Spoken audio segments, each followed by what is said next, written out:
You don't need a new job. You need a new reason to work.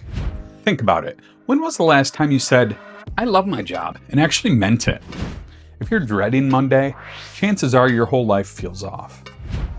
All right, let's talk about it. This video is for anyone who feels stuck, numb, or straight up miserable in their job and wonders if that's bleeding into everything else. Spoiler, it probably is. But it's not all doom and gloom. Today, we're breaking down what makes people actually happy at work and why fixing that could be the cheat code to fixing your whole life. We'll dig into neuroscience, psychology, and some pretty surprising truths. And trust me, by the end, you'll stop settling for fine and start asking better questions. My name is Stephen Kofer. If it's your first time here, then it's great to meet you. If you're returning, then it's good to see you again. Thanks for supporting the channel. Let's get real for a second. Most of us spend more time working than doing literally anything else. Work eats up about half of our waking hours, but only 16% of people say they're very satisfied with their job. That means 8 out of 10 people wake up, go to work, go through the motions, come home, and do it all again tomorrow. Unhappy. And here's the kicker. You can't compartmentalize misery. You don't just clock out of unhappiness at 5 p.m. It follows you home, into your relationships, your sleep, your weekends, your sense of self-worth. When your job makes you feel small, ignored, drained, or just empty, that doesn't just stay in the office. It leaks into your life like a slow poison. So if you're feeling off, it's not just work. It's not just stress. You might be ignoring the root of the problem. Now here's where Arthur C. Brooks, professor, author, and happiness expert, comes in. Brooks teaches a wildly popular course at Harvard Business School called Leadership and Happiness, and he's teamed up with Oprah to write Build the Life You Want, all about the science of getting happier. What he says is simple, but kind of mind-blowing. Your job can either be a source of energy or a black hole, and for most people, it's the latter. So what actually makes people feel happy at work? Brooks says it comes down to 2 key things. 1, earning success. Not just making money, but feeling valued. Feeling like what you do matters and that someone notices. That you're not just a cog in the machine. 2, serving others. This one's deeper.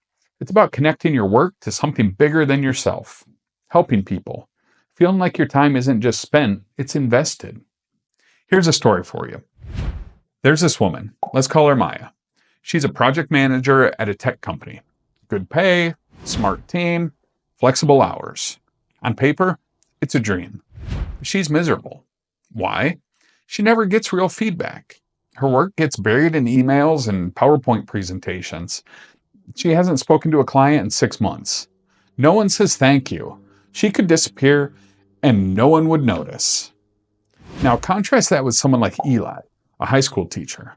Lower salary, longer hours, but every day he sees the impact of his work. A kid gets something. A parent says thank you. A former student writes to say, "You changed my life." Eli feels seen. Eli feels purpose. It's not about job title. It's about connection, recognition, and meaning. And this is where remote work throws a curveball. Yes, it gives you flexibility, but Brooks points out it can also steal the very things that make work meaningful. Those casual hallway chats, gone. Quick, great job from your boss, buried in email. The feeling of being part of something, it's harder to feel through the screen. Remote work, when not done thoughtfully, can turn your job into a solo mission. And humans, we're not built for that. We crave connection, like oxygen. Yes, even the introverts. Let's talk science for a second. Happiness isn't just some vague emotion. It's chemical. When you get a compliment, your brain releases dopamine. When you bond with a coworker, you get oxytocin. When you reach a goal, you get serotonin. But if your work lacks recognition, purpose, and real human interaction, those happy chemicals, they stay locked up. And what takes their place?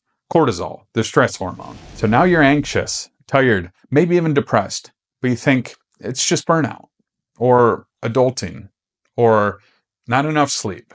But maybe it's your job starving your brain.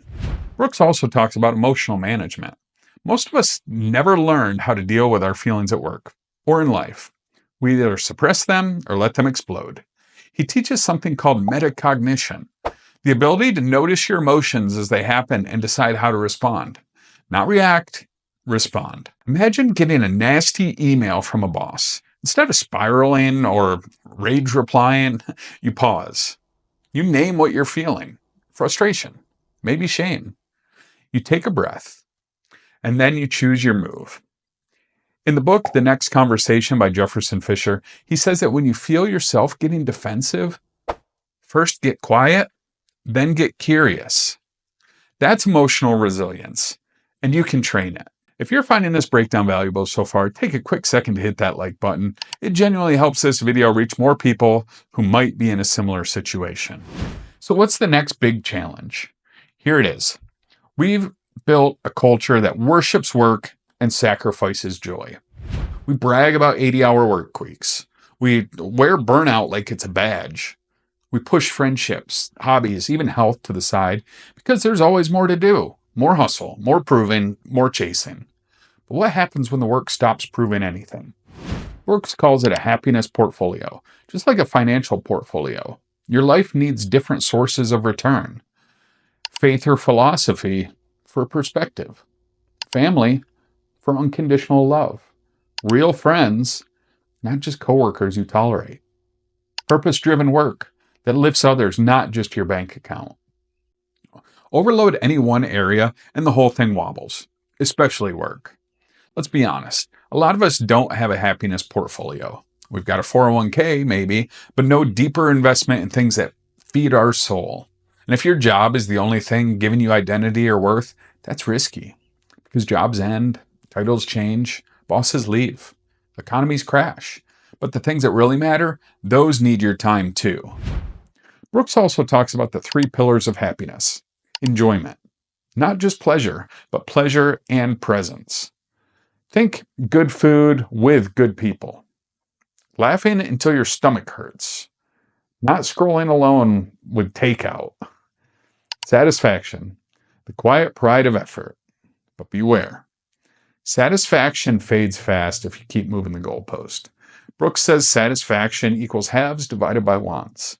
The more you want, the less you feel satisfied. Let that sink in. Purpose. Your why. Why you get up. Why you care. It's not found, it's built. Through reflection, action, and asking hard questions. So what can you actually do? Start small. Audit your day. Which tasks energize you? Which ones drain you? Shift even 10% of your time toward your strengths and passions, and the difference is real. Ask for feedback. Not just annual reviews. Real-time recognition matters. Be brave. Request it. Connect with people. Say more than, "How was your weekend?" Make eye contact. Listen. Be human. Protect your time. Don't wait for burnout to teach you boundaries. Say no to what doesn't matter so you can say yes to what does. Invest in real friendships, not just LinkedIn connections. People you can call at 2 a.m. People who know the real you. Stop chasing perfect. You don't need the dream job. You need a job that respects your humanity and lets you grow. Here's the turning point. You are not powerless. You don't need to quit tomorrow. You don't need a dramatic exit. You just need to stop sleepwalking through life and start paying attention. What's giving you life? What's draining it? What are you pretending is fine that's actually slowly killing your joy? Because if you're unhappy at work and you keep saying, "It's just a job," you're lying to yourself. It's your life, and it's too short to live like this. So make the call, have the conversation, set the boundary, make the change.